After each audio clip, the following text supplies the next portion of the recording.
everyone, welcome back to another video. Thanks for checking this one out. So today I have a DIY for you guys here in my kitchen, but before I go any further, I just want to put this out there and say that I really wish and hope everyone is staying safe and healthy. I know we are going through such challenging times, but we will get through this together. Just wanted to throw it out there. I really wish you guys all well-being.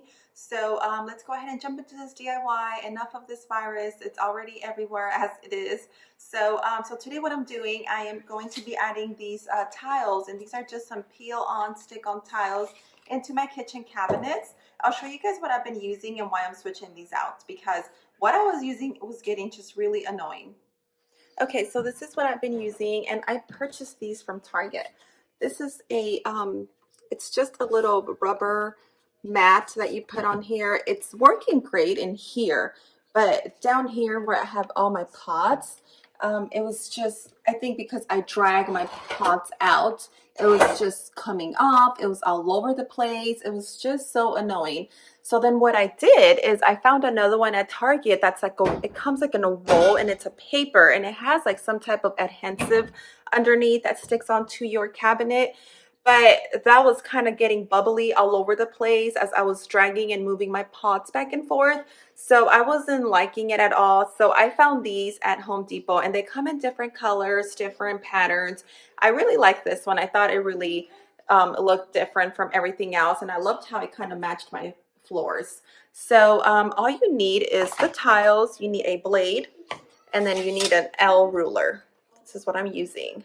And I'll show you guys every step of the way. Let's just go ahead and take everything out of these cabinets. I have all my pots here, and then we're going to be doing this side and the rest of the kitchen cabinet. So let's get started.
Hi guys, so we're all done. So I didn't have enough for all of the cabinets. I need just like 5 more pieces for the cabinet where I keep all of my Tupperware in containers. So I'll have to make another run to Home Depot and purchase another box of these stick-on tiles.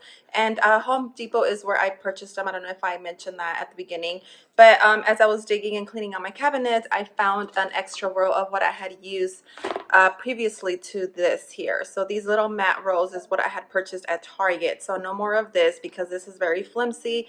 It doesn't stick on, and it was just like moving everywhere as I was taking my pans out or stuff in and out of my cabinets.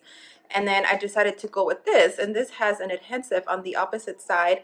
So it became bubbly and it was like peeling off from some area, especially in the corners. So I did not like this at all. I'm very happy the way my tiles turned out. I think it looks clean, very fresh looking, and it's a lot easier to wipe down and clean with a damp cloth versus this. I had to be careful not to get it wet, or of course this, I had to take everything out and then dust it because it did have crumbs on it from, I mean, I don't even know how we get crumbs inside the cabinets, but we would get crumbs here and there, and then I had to take everything out and then take these apart and just, you know, dust them out. And so now with these tiles, I can just go with my paper napkin or a cloth and just wipe over it, and it's much easier. It looks better, nicer, and I just love the way it looks. I hope you guys enjoyed this video. If you did, give me a thumbs up, and don't forget to subscribe to my channel if you guys haven't done so. I'll see you guys in a couple days.